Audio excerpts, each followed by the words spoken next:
이제 나머지 3편 남았는데 이게 사실은 되게 궁금해요. 왜냐면 이거 보내주시면서 이 묶음으로 던져주셨던 테마가 비주얼이 곧 스토리다 라는 걸로 골라주신 것들. 네네. 파리 텍사스 너무 유명한 영화잖아요. 근데 저 처음 봤거든요. 그래서 소개 좀 해주십시오. 어떤 영화인지. 파리텍사스는 그냥 되게 외로운 한 남자가 미국을 횡단한 얘기예요. 그냥 심플하게 얘기하자면. 로드무비. 로드무비고 네, 빈 벤더스 감독 자체가 베를린 천사의 시나 네. 그 위에 찍었던 부에나 비스타 소셜 클럽이나 얼마 전에 찍었던 퍼펙트 데이도 그렇고 네. 큰 이야기를 따라가기보다는 한 사람이 길을 떠나가는 그 과정 속에서 만나게 되는 것들, 만나게 되는 풍경들 이런 것들을 가지고 이 주인공의 변화 이런 것도 굉장히 잘 담아내는 네, 감독이죠. 네, 네, 네. 엄청 잘 되는 감독인데 파리텍사스는 이것도 제가 어릴 때 봤거든요. 네. 어릴 때 그 이 영화가 왜 그랬냐면 저한테는 되게 제 인생에 중요한 영화고 그리고 딱 한 번 봤어요. 2번 안 봤어요. 한 번 뭐 왜냐면 그게 너무 좋았어가지고 2번 보면 그 감성이 깨칠까 봐서 이게 그 가스 배달할 때 처음으로 봤던 영화예요. 그 문학교수로 가서. 아 그럼 진짜 기억에 남겠네요. 내용은 솔직히 하나도 모르겠어요. 그냥 모든 장면이 와 너무 슬펐어요. 저는 왜 비주얼이 스토리라고 그러잖아요. 그러니까 그 보는 게 진짜 그 뭐지 필름으로 찍은 사진 모든 장면들이 그렇잖아요. 그 공기 질감 네, 같은. 네. 예. 그것도 그냥 되게 개인적으로 누가 그냥 이렇게 찍은 느낌으로 나란 사람이 어떻게 가다가 보면은 내가 좋아했던 내 전 애인이라든지 뭐 가족이라든지 내가 그리워했던 뭐라든지 이런 걸 찍듯이 그냥 되게 풍경을 보고 있는데 그 남자가 갖고 있던 기억 속이라든지 노스텔지아 이런 것들을 보는 기분인 거예요. 그게. 근데 그게 마치 저한테는 너무 외로웠거든요. 서울 왔는데 저는 좀 더 좋은 사람들을 만나고 막 이럴 줄 알았는데 아는 사람은 없고 가스 배달을 하고 있긴 한데 제가 구매했을 때랑 비슷한 또 부류의 친구들 만나고 있고 만날 수밖에 없고 그러다가 우연히 그 가스 배달 갔던 그 석유 배달 갔던 그곳에 문학교 서울이라는 곳에서 이상한 영화를 보고 있는데 그 풍경이 너무 미치겠는 거예요. 그래서 그냥 안 가고 앉아가지고 끝까지 봤던 영화거든요. 그게 처음 가가지고 처음 본 영화였어요 그때. 근데 그 당시 제가 갖고 있던 그 외로움이랑 그 풍경에서 풍기는 그 외로움이랑 같이 만나가지고 저 진짜 저한테 너무 위로가 됐어요 그게. 그 내용보다는 그 모든 그 미국 그 네, 사막 네, 풍경이랑 네. 그다음에 그 카페 간판들에 혼자서 앉아서 이렇게 있는 거랑 그 누군가의 외로운 여정을 보면서 나의 외로움이 되게 치유된 느낌이라고 해야 되나요? 그런 영화였거든요. 그래서 이건 되게 좀 영화적으로 설명한다기보다는 되게 저한테 되게 개인적인 영화예요. 진짜. 진짜 설명하면 설명이 안 되는 그죠. 거에 가까운. 네, 그러니까 그 되게 위로도 받았고 그다음에 그런 영화를 보고 있는 이 사람들한테 꼭 끼고 싶다라는 생각도 있었고 이걸 향유하는 사람들 안에. 너무 저 안에 들어가서 진짜 몰래 보는 게 아니라 같이 보고 싶다라는 생각도 있었고 그다음에 저렇게 아름다운 무언가를 나도 하나 만들고 싶다라는 생각도 동시에 품었고 되게 좀 복합적인 영화예요. 진짜 그 영화는 그 영화를 볼 기회가 있었거든요.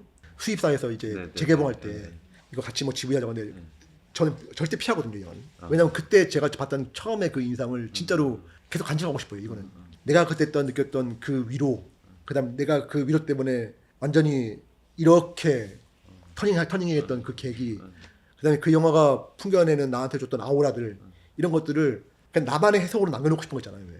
그런 영화도 있잖아요. 내가 그걸 오해했을지언정 오롯이 정말로 나만의 경험으로 남겨놓고 싶은 영화 그게 파리텍사스거든요.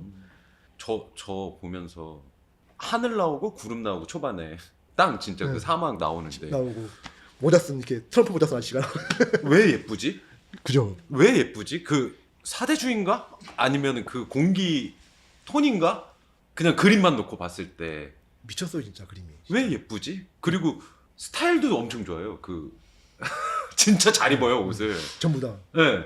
그게 아마 유럽 감독이 미국을 찍었을 거예요 아마. 외부자의 시선으로 봐서 낯설게 찍었을 거예요. 그리고 촬영들이 거의 대부분 골드 아워 때 찍은 거예요. 대부분 해질녘이나 빛이 들어올 때가 약간 이렇게 해가 이렇게 떠 있으면 그림자가 이렇게 지니까 어글리잖아요. 옆에서 이렇게 은근슬쩍 들어오는 이제 해뜰 일몰 때 한 30, 40분. 자연이 갖고 있는 해를 이용해서 정말로 필름 카메라에다가 미치게 아름답게 담은 영화죠 진짜. 그다음에 그 남자가 갖고 있는 그 감정 그것까지 결합돼가지고 그 방언과 막 그런. 근데 또 한편으로 저 그 트래비스 너만 힘드냐? 너 어른 아니야? 아, 그거에 대해서 어떻게 생각하시는지. 모르겠고 그냥 그랬고 물론 그럴 수 있는데 너무 나 계속 투영해서 봤거든. 투영해서 나를 온전하게 투영해서 봤거든 진짜. 저 여기서 궁금한 게 계속 오늘 표현하실 때 그 주변인으로서 자기 아이덴티티를 이렇게 말씀하시고 그 이너서클 안으로 들어가고 싶었고 근데 말씀하시는 어떤 그 세월 안에서 이태원 VIP도 하고 어떻게 보면 문화 권력을 갖기도 하고 실체는 없지만 누군가가 봤을 때는 그 원 안에 가운데 딱 있는 사람으로 읽혔 그쵸. 어때요? 그러니까 그렇게 갈구하던 만족감이 왔어요? 제가 느꼈던 제 인생은 그 이너서클 있잖아요. 제가 제 인생을 좀 이렇게 시각적으로 설명하려면은 딱 그거거든요. 그거 있잖아요. 올림픽 오륜기가 있잖아요. 오륜기가 이렇게 5개가 있단 말이에요. 이 서클 안에는 절대로 못 껴요. 이 서클 바깥에 원과 원 사이 만나는 이 작은 공간에만 딱 허락된 거야. 여기에서만 놀으라고. 뭔가 이게 선을 넘어가려고 치면은 딱 벽이 쳐져요 진짜. 셔터가 내려와요. 단순하게 가난한 것도 있지만은 또 제 성정체성도 자체가 줄은 아니기 때문에 게다가 또 나의 경험이 보편적인 경험이 없어 한 번도. 그러다 보니까 내 경험을 같이 공감해주고 공유할 수 있는 누군가가 또 없어. 아무리 노력하고 아무리 애를 써도 어느 순간 샷다가 내려오거든요 이렇게 앞에서. 그러면은 맨 처음에는 그 샷다를 뚫으려고 엄청 노력했었는데 지나고 보니까 이 이너서클 바깥에 놓여 있었는데 얘네들이 대로 좁은 데 갇혀 있고 나는 그 바깥에 모든 영역을 내 마음대로 다닐 수 있는 거지. 목적지가 안 보이는 길 안에 놓여 있는데 그 길을 항상 걸어다니는 느낌이었는데 지나고 보니까 굉장히 많은 곳까지 구석구석 가봤다는 느낌이 들긴 하거든요. 근데 거기 밖에 있으면 이상하게 소외감이죠 진짜. 안에서 오고 가는 정보를 내가 알 수도 없고 결혼식, 돌잔치 이런 데는 한 번도 못 가보고 맨날 가는 데 장례식은 가거든. 그다음에 가족잔치 같은 것들은 구경해본 적도 없고.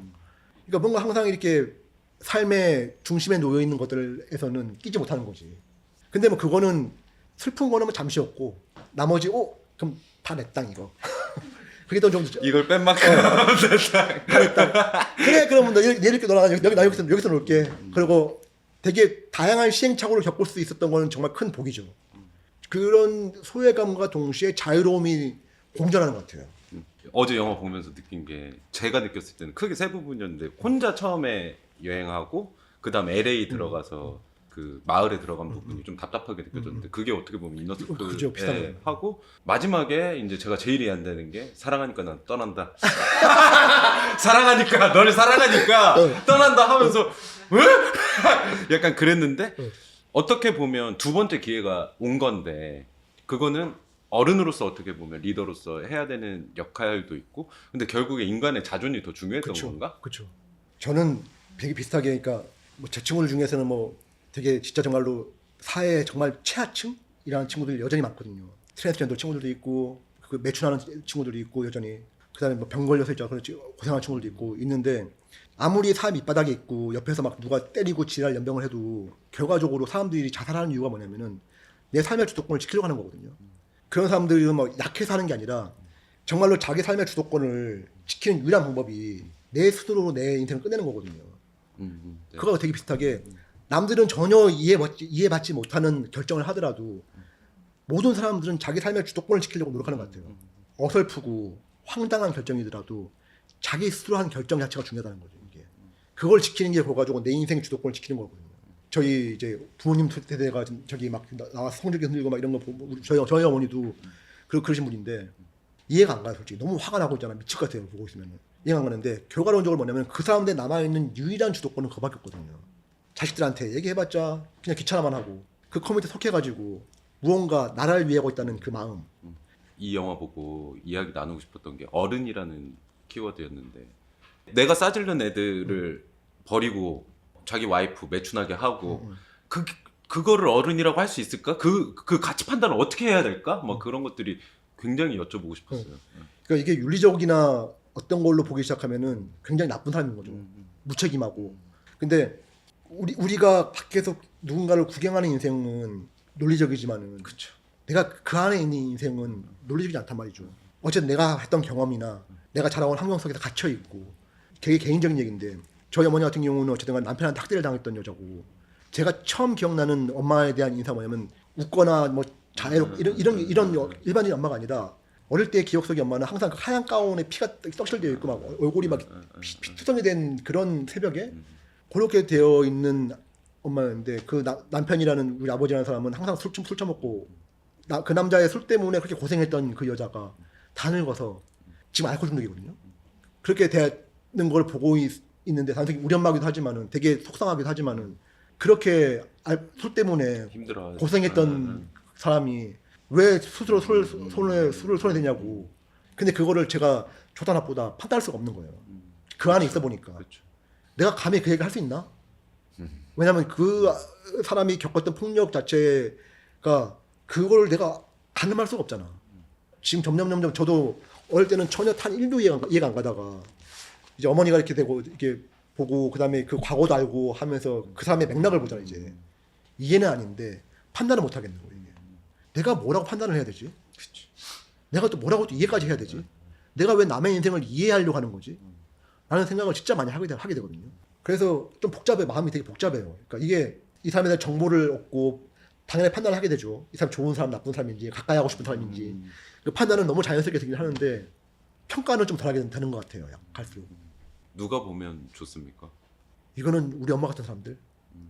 아픈 과거를 갖고 있고 트라우마를 겪고 있음에도 그리고 지금 이 순간에도 자기가 잘못된 선택을 내리고 있음에도 이 영화를 보면서 스스로 그냥 무너지지 않았으면 좋겠어요. 자기를 지탱할 수만 있다면은 얼마든지 만회할 기회가 있다고 생각하거든요. 딱 한 장면 고르면 어떤 장면이에요? 압도적인 장면들이 많아서.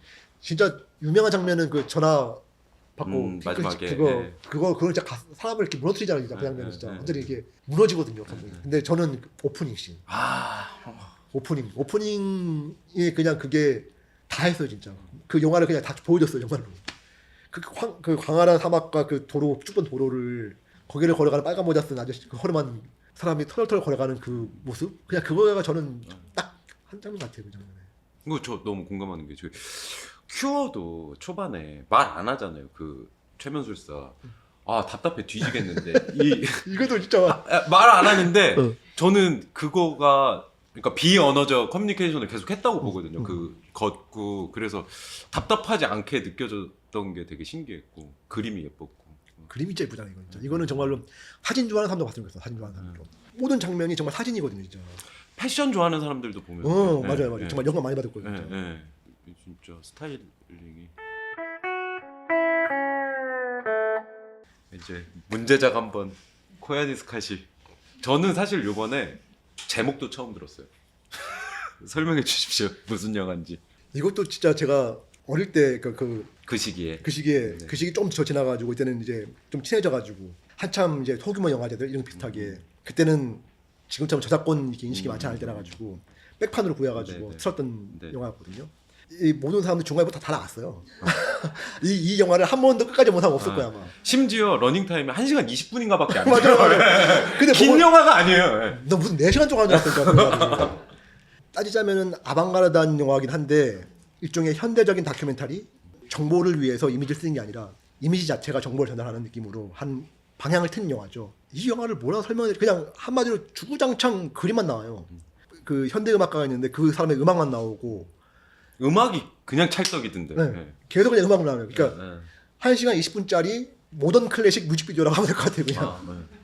저는 보다가 한번 끊었는데. 근데 이걸 어떻게 설명해야 될지 모르겠어요. 이건 어떻게 설명해야 될지 모르겠어요. 근데 저는 보다가 어쨌든 저는 이거 일루서라도 무조건 봐야 되는 거잖아요. 봤는데 처음에는 이게 80년대 초반 영화인데 이제 저는 처음 봤단 말이죠. 근데 와 쩐다. 이런 어떤 그 레이아웃이나 그런 것들 다르다. 그러니까 뭔가 첨단 같은 느낌이 좀 들었고 그 다음은 이제 왜 다음으로 안 넘어가지? 계속 이게 계속 가지? 그래서 약간 물음표 있다가 어쨌든 봐야 되니까 업자로 그냥 확 바꿔서 레이아웃 인상적인 걸 찾아야겠다. 뭐 그냥 그런 식으로 봤어요. 네. 다 비슷할 거야 뭐. 이 영화 좋다고 그러는데 이거 뭘 봐야 되는 거지? 다 어리둥절 할걸요. 저도 솔직히 이 영화에서 뭘 봐야 될지 저도 모르겠어요. 단 모르겠는데 제가 이 영화가 왜 인상 깊었냐면은 헬리콥터 타고 있잖아. 이런 카메라도 찍은 거 아니야. 그때는 뭐 드론이 있었겠어. 뭐가 있었겠어.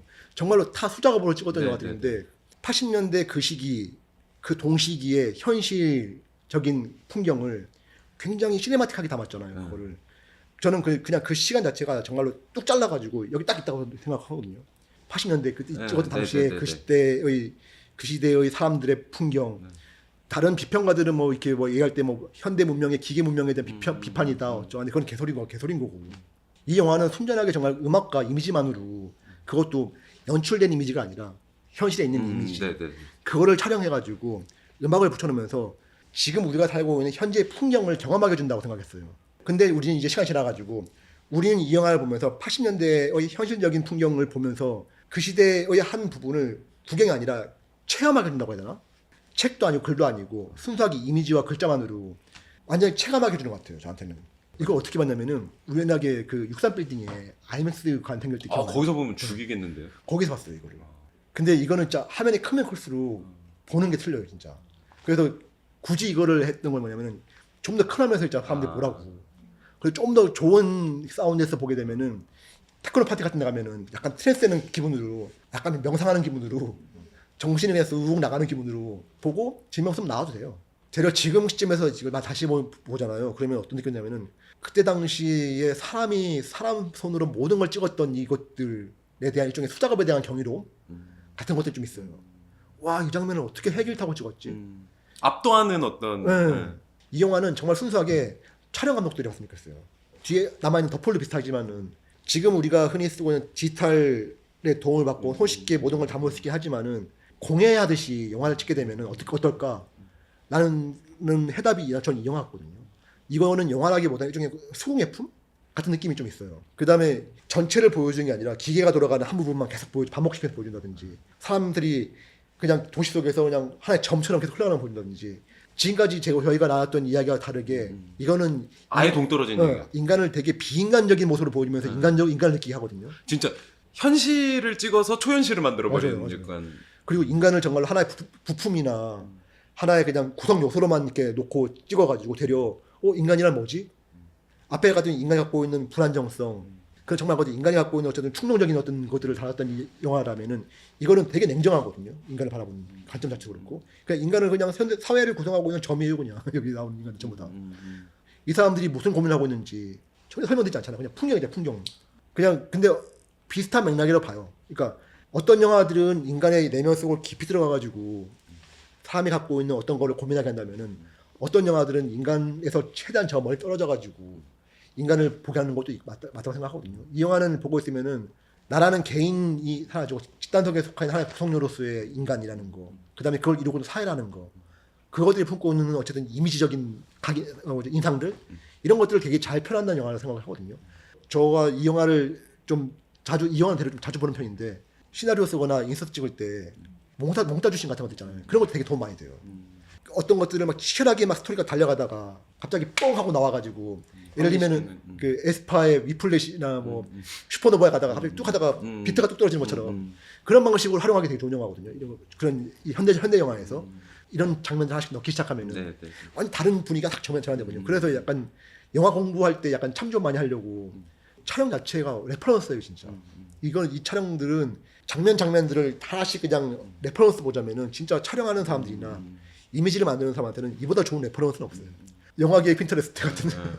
여쭤보고 싶은 게 방금 이제 시나리오 말씀하셨는데 최근에 말씀하신 것 중에 스토리와 비주얼은 영화 속에서 날뛰는 두 개의 심장이다. 서로를 파괴하고 어느새 어루만지는 광기 어린 연인과도 같다. 너무 느글거린다. 뭔 소리예요 이게? 이거 설명 좀 해주세요. 아니, 그러니까 저도 영화 포스터를 쭉 만들었긴 하지만은 상업 영화를 만들겠다 하던 건 없지만은 적어도 영화라는 그 매체에 한번 도전해보고 싶은 마음은 있거든요. 최근에 영화 준비하고 계시고. 네. 최근에 영화를 준비하고 있고 이제 막 흥행을 하겠다 이런 목적보다는 그러니까 디자이너 입장에서 영화를 찍고 싶은 거예요. 그러니까 감독 입장이 아니라 포스터는 되게 제한된 매체잖아요. 딱 한 장 안에다가 그냥 장. 근데 한 번쯤은 음악도 있고 다음 씬이 있고 연기가 있고 풍부한 매체가 종합된 걸 한번 해보고 싶다는 마음이 계속 들었거든요. 어쨌든 제가 뭐 충무로라고 일컫는 흔히 상업 영화 그 이너서클 하나 있잖아요. 뭐 유수의 제작사들, 투자사들 만나서 한단 말이에요. 근데 한국 영화를 만들고 있는 대부분 주체들이 뭐냐면은 스토리가 중요하지 이미지가 뭐가 중요해 라고 하는 얘기를 항상 들었거든요. 이야기만 재밌으면 스토리 뭐 비주얼은 나중에 해도 돼. 저는 그게 너무 화가 나는 거예요. 막. 왜냐면은 제가 보는 영화 같은 경우에는 이야기가 있고 비주얼이 있고 이게 상호 보완적이거나 이게 아니라 이야기는 이야기들 밑에 흘러가고 위층에 비주얼이 흘러가고 이게 어긋나기도 하고 같이 가기도 하고 때로는 정말 부딪히기도 하고 이러면서 이런 것들 잘 만든 것들이 좋은 영화들이거든요. 설명해 주는 게 아니라 되게 복잡하게 이게 흘러가야 되는데요. 때로는 이야기랑 전혀 상관없는 비주얼을 같이, 그러니까 이야기는 이렇게 흘러가는데, 예를 들면 영식이하고 뭐 영철이 싸우는데 여기는 갑자기 뜬금없이 뭐 꽃이 나온다든지 이렇게 흘러갈 수도 있거든요. 근데 그거에 대한 고민 없이 그냥 이야기, 영식이와 영철이 싸우면은 싸우는 장면 보여준다든지 이렇게 되니까 영화가 되게 푸릇해지는 거지. 그런 거에 대한 반항심이 엄청 커가지고 그런 거에 반항심 때문에 영화를 준비하는 거거든요. 비주얼이 스토리를 때로는 이끌어가기도 하고 때로는 스토리가 비주얼을 죽이기도 하고 그런 식으로 사이가 안 좋았다가 서로를 막 이렇게 뜯어먹기도 하는데 결과론적으로 둘은 헤어질 수 없는 연인인 거지. 서로 해치고 막 상처 입히고 물어뜯고 싸우다가 갑자기 뽀뽀하고 뽀뽀하고. 근데 그게 영화의 롤러코스터잖아요, 진짜. 보는 사람들 황당하기도 하고, 근데 그 황당함 속에서 이게 좀 새로운 뭐 어떤 감정을 만들기도 하고 이런 것들을 만들고 싶은데 영화는 되게 살아있는 리듬감이거든요. 제가 느끼는 거는 되게 꿈틀꿈틀대는 약간 이런 게 있어야지 영화가 재밌는 거지. 그냥 누가 돌려준 구전 같은 얘기면은 그냥 굳이 영화가 필요 없거든요. 또 하나가 음악. 지금 코야니스카시도 그렇고 그 파리 텍사스도 블루스 막 네. 깔아주고 음악이 너무 좋아요. 근데 작업하실 때 플리 만드신다고. 네. 이거는 되게 뭐라고 할까요? 뜬구름 잡는 얘기 같은데 이거 역할에 대해서 한번. 어떤 일을 하게 되면은 대부분 약간 이성적으로 판단하게 돼요.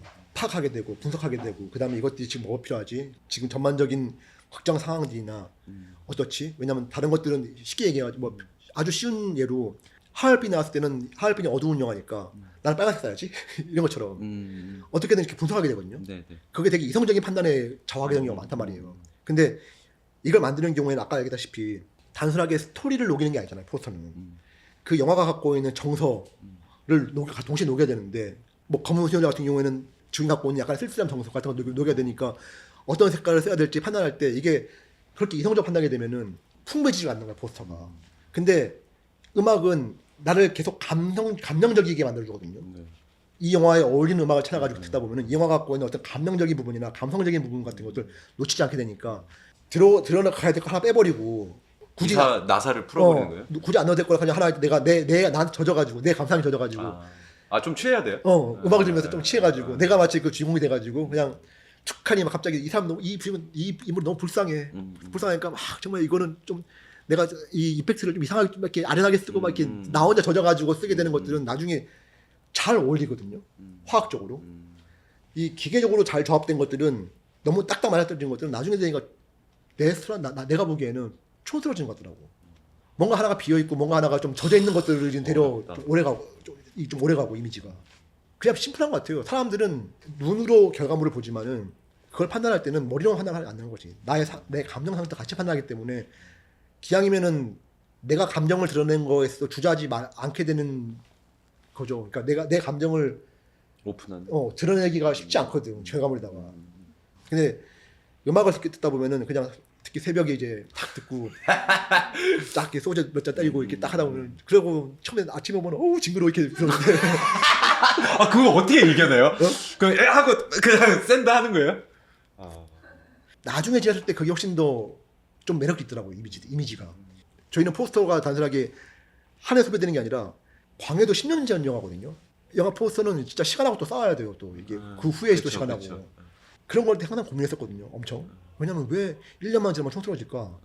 되려 나의 감상이나 나의 감정을 적극적으로 집어넣으니까 오히려 사람들과 커넥션이 생기고 애착 관계가 생기고 그러면서 자연스럽게 이 포스터가 조금 더 오랫동안 사람들의 하고 좀 이렇게 이쁨 받으면서 가는 것 같더라고요.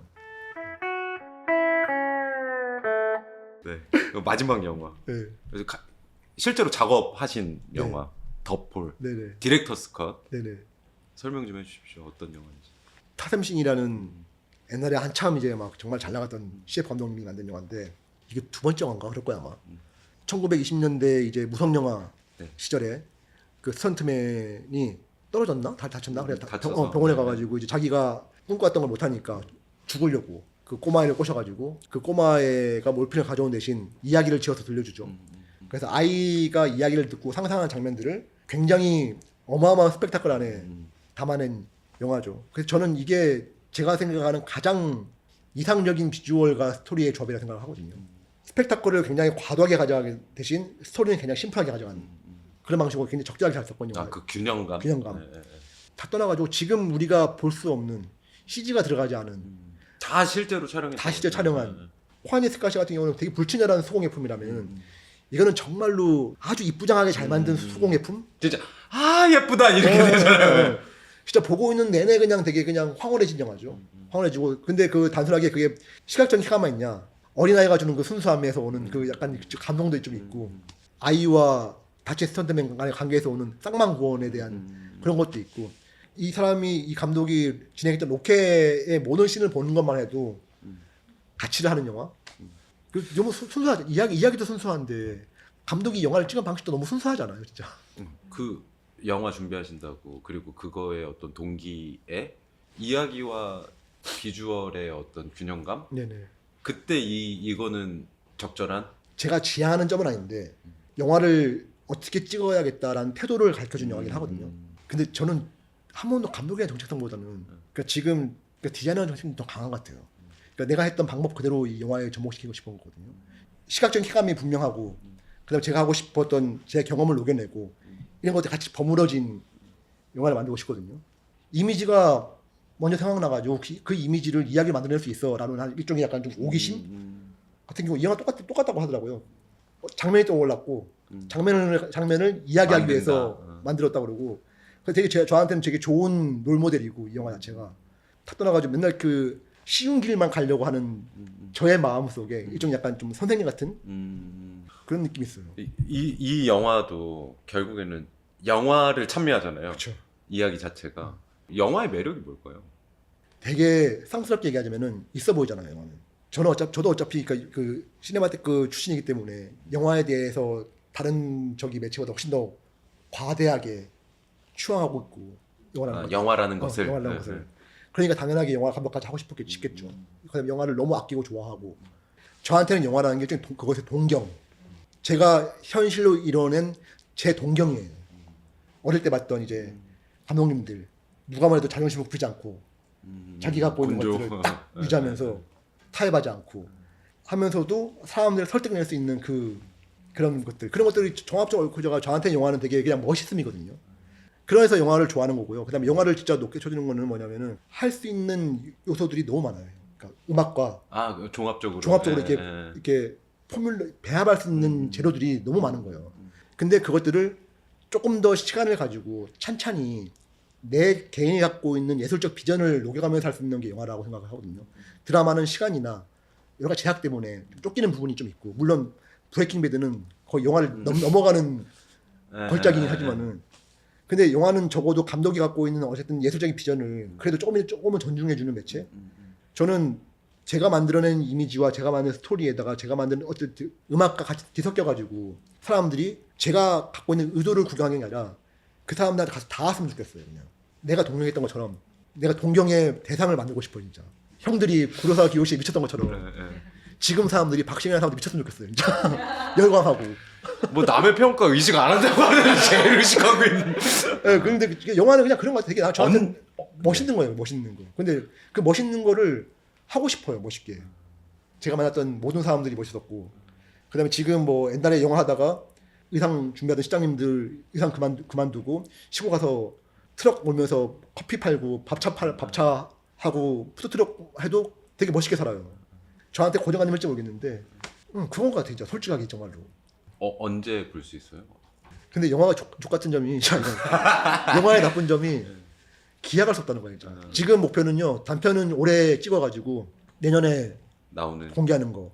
촬영은 빠르면은 6월, 늦어도 9월에 들어갈 것 같고요. 그다음에 장편 같은 경우는 일단 이걸 잘 만들어야 돼요. 이게 약간 포트폴리오. 왜냐면 디자인 포트폴리오 많은데 아무리 포스터를 오래 했다고 해도 그렇죠. 영화에 대한 포트폴리오 없잖아요. 그래서 약간 좀 저도 정석대로 단편부터 시작해가지고 단편 인정받고 또 단편 하나 더 찍고 그렇게 좀 가고 싶거든요. 근데 궁극적으로 찍고 싶은 영화는 딱 3편, 딱 3편. 요 3편만 딱 찍었으면 좋겠어요. 마지막으로 70까지 할 일은 딱 요거 3개 찍는 거. 단편은 무슨 얘기예요? 단편은 쉽게 얘기하자면 여인천하의 호러 버전이에요. 호러? 공포? 공포. 제목은 저주라는 네네. 거고 중전들끼리 아 이게 시대극이에요? 네. 재밌겠다. 왜냐면 이게 단편이기 때문에 예산이 많지 않기 때문에 네. 되게 제약적으로 써야 되는데 네. 고민을 진짜 많이 해봤거든요. 공간도 제한될 거고 그럼 제한된 공간이라면 그나마 좀 비주얼적으로 나쁜 데가 아니라 궁중. 궁중은 어쨌든 궁중 밖을 벗어나지 않잖아요. 중년들이. 일단은 시각적으로 중전이기 때문에 옷이 화려하잖아요 이게. 그래서 지금 프리드 하고 있는데 일단 의상을 되게 신경 많이 쓰고 있거든요. 비단 이런 거 안 하고 되게 막 린넨하고 섞고 막 이렇게 해가지고 좀 실험적으로 한번 해보려고. 그런 말 그대로 여왕들이 서로를 죽이기 위해서 난장을 피우는 얘기예요. 저주 걸고. 근데 그 저주가 단순한 저주가 아니라 나중에 좀 반전이 좀 있고.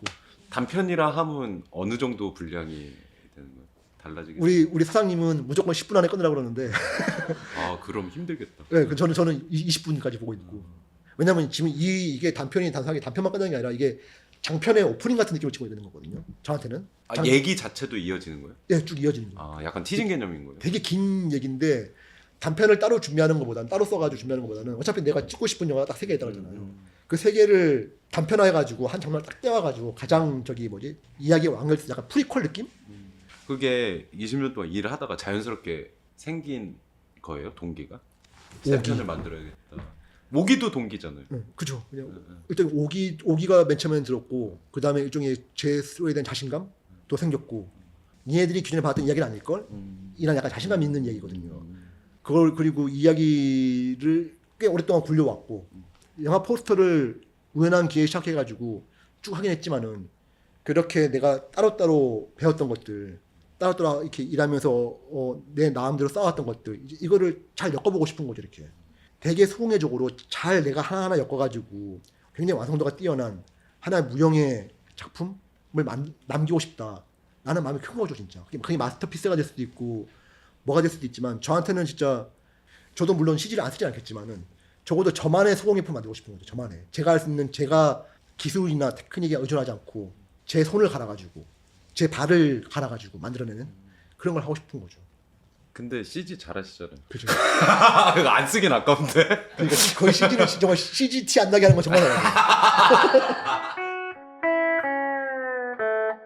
그 더폴은 재개봉한 거잖아요. 그리고 잘된 포인트에 저는 진짜 포스터 작업도 진짜 한몫한 것 같은데 그 아까 말씀하실 때는 이제 사전에 기획 단계부터 이제 투입돼서 하는데 이거 같은 경우는 이미 만들어진 거를 작업하신 거잖아요. 그쵸. 좀 방식이 달라요? 틀리죠. 기획할 때는 저의 감상이라든지 저의 해석이 굉장히 적극적으로 개입하잖아요. 이거는 감상과 해석보다는 특히 재개봉 영화 같은 경우는 뭐냐면 지금 시대에 맞게 다시 컨버팅하는 거거든요. 이거는. 오리지널을 갖고 있는 포스터가 있는데 그게 시대를 지나가면서 닿지 않잖아요. 근데 그거를 조금 더 이제 현 시대에 맞게 다시 한번 이렇게 빨아주는 거죠. 이렇게 착 이렇게 해가지고 사람들한테 씹어가지고 잘 씹어가지고 먹여주는 느낌인 거죠. 그리고 두 번째는 뭐냐면은 이미 익숙한 것들은 약간 낯설게 해주는 거.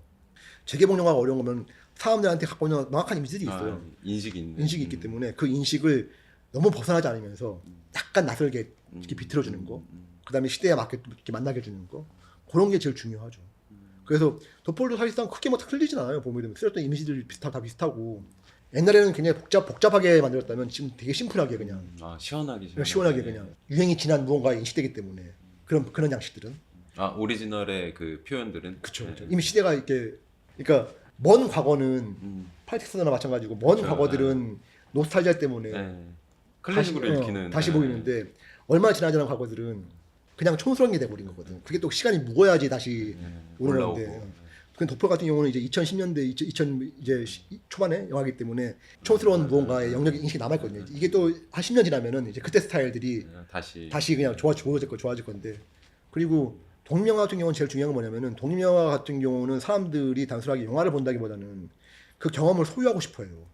그거에 대한 일종의 뭐 문화적 허영심일 수도 있고 기념품 같은 거 가지고 싶어하는 거죠. 그게 굿즈인 거고 일종의 그런 것들도 염두에 많이 두죠. 그 사람들이 조금 더 허영심을 더 느낄 수 있게. 허영심이야말로 정말로 사람들이 사는데 정말 중요한 거거든요. 제가 멋있게 살고 싶은 것처럼 허영심이 없으면은 재미없잖아요, 진짜. 허영을 좀 부려야죠, 사람들은. 어떻게 닿을 수 있는 것만 가져요. 닿을 수 없는 거를 꿈꾸는 게 허영심인데 허세스럽다, 허영심 가득하다, 잘난 척한다 이런 것들이 점점 득세하면서 조금 냉소적인 거예요. 저는 냉소는 태도가 아니라 생각하거든요. 냉소는 뭐냐면 그 냉소는 변명이에요. 자기가 가고 싶은 것을 미리 차단하는 변명. 저는 되려 허영이 더 나은 것 같아요. 심지어 허영은 행동하게 하니까 그건 연료가 되는데 냉소는 연료가 안 돼요. 삶에 있어서. 도사님이랑 얘기. 예, 추천 좀 해주십시오. 일단 명장면 너무 많은데 그림이 다 예뻐서 명장면. 이거는 다 떠나가지고 리페이스가 우는 것만 봐도 돼요.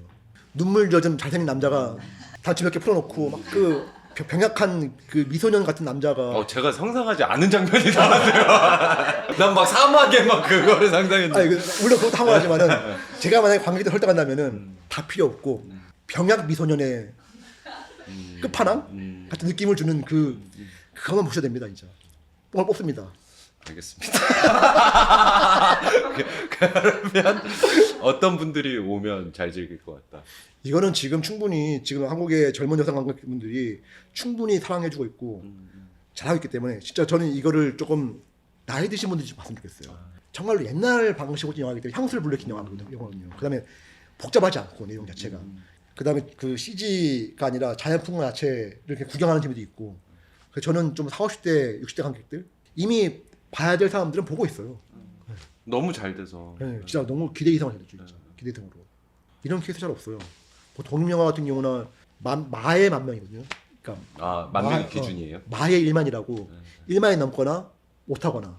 우리나라의 전체 영화인 것 중에서 그런 독립영화까지 찾아보는 사람들, 전주영화제까지 가는 사람들 있잖아요. 그런 사람들이 딱 1만 명 내외. 지금 서브스턴스도 그렇고 이 영화도 그렇고 이렇게 보고 있으면 이게 15만이나 50만이 그냥 되게 상업 영화의 규모에 있으면 되게 작은 영화 같지만은 그거 보고 있으면은 극장 하는 아주 형님들하고 지금 이제 CJ 쇼박스에 있는 누님들하고 좀 보고 봤으면 좋겠는 게 사람들이 새로운 거에 대한 갈망들이 분명히 있거든요. 특히나 이제 극장에서 하는 경험은 단순한 영화를 보는 게 아니라 뭔가 새로운 경험을 하고 싶어하는 것 같아요. 극장에서만 누릴 수 있는 독특한 경험 같은 것들. 그런 독특한 경험을 충족시킬 수 있는 영화들을 되게 원하는 것 같긴 해요. 그 극장에서의 특별한 경험을 위해 주입이 한번 부탁드리려고 하는데. 얼마든지. 알겠습니다. 네. 이제 6편은 다 여쭤봤어요. 네. 어떠셨습니까? 와 이제 진짜 리스트 뽑아달라고 했을 때 네네. 나름 그래도 영화 쪽에 일하는 사람으로서 이게 좀 다시 보고 공부해서 가려고 되게 마음먹거든요. 네. 근데 하다가 그냥 친구 술 마시면서 술하는 것처럼 뭐라고 진짜 정말로 오랜만에 그 다시 20살 때 문학교 서울 가가지고 형들이랑 누나들이랑 친구들이랑 이야기하면서 그런 느낌이었어요 진짜. 네, 진짜 그런 느낌이었어요. 딱 공간도 그렇고 뭔 얘기를 했는지 잘 모르겠는데 고생 많으셨습니다. 아닙니다. 긴 시간. 별 말씀을요. 저 재밌었습니다 진짜.